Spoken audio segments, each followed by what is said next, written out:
हम लोग हाइपरटेंशन के बारे में पढ़ेंगे। नेक्स्ट में सबसे पहले इंट्रोडक्शन में hypertension is also known as high blood pressure. जब हाइपरटेंशन की कंडीशन हमारे बॉडी में राइज होती है उस कंडीशन को हम हाई ब्लड प्रेशर यानी हाई बीपी शॉर्ट में बोलते हैं। Is very common serious condition, यह बहुत ही सीरियस कंडीशन होता है और कॉमन कंडीशन होता है। That can lead to many health problems. और जब हाइपरटेंशन की कंडीशन हमारे बॉडी में राइज हो जाते हैं इससे बहुत सारे जो हमारा हार्ट से रिलेटेड या किडनी से रिलेटेड बहुत सारे डिजीज देखने को मिलते हैं। इसमें दिया हुआ है CHD chronic heart disease, stroke, kidney failure and heart failure also. ये सब डिजीज जब हमारे शरीर में हाई ब्लड प्रेशर यानी हाइपरटेंशन की कंडीशन जब राइज हो जाएगी तो ये सारे disease CHD, stroke, kidney failure and heart failure ये डिजीज देखने को मिलेंगे। नेक्स्ट है lifestyle changes can lower blood pressure and decrease the risk of health complication.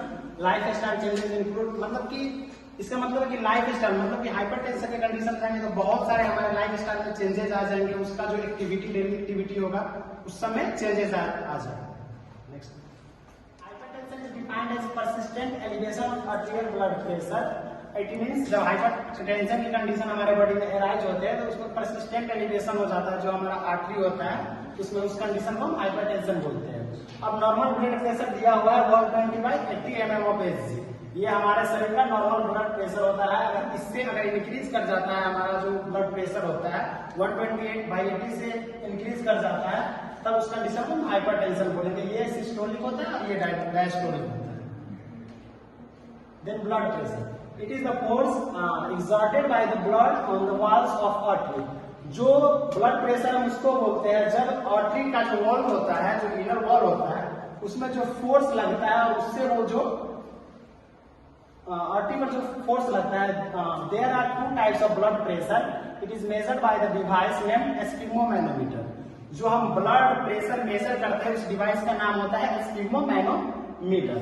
ये सिस्टोलिक और डायस्टोलिक जो पहले हम देख चुके हैं। Systolic 120 mm Hg millimetre of mercury होता है और डायस्टोलिक 80 mm Hg।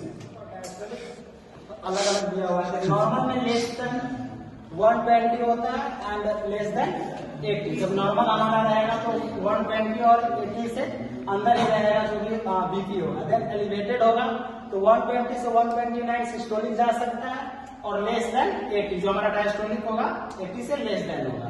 अब हाई ब्लड प्रेशर यानी हाइपरटेंशन के कंडीशन में जो हमारा नॉर्मल बीपी 120 80 से इंक्रीज करके कितना हो जाएगा 130 to 139 और जो डायस्टोलिक होगा 80 to 89। देन अगर हाइपरटेंशन के स्टेज 2 में 140 और हाइयर इससे ज्यादा भी जा सकता है और जो हमारा डायस्टोलिक होता है वो 90 से भी और 90 से ज्यादा भी जा सकता है। देन क्राइसिस यानी सिक इमरजेंसी केयर के अकॉर्डिंग 180 ये बहुत ही इस कंडीशन में पेशेंट की डेथ भी हो सकती है। देन हाइयर देन 1 जो डायस्टोलिक होता है वो भी इंक्रीज कर जाता है 90 से।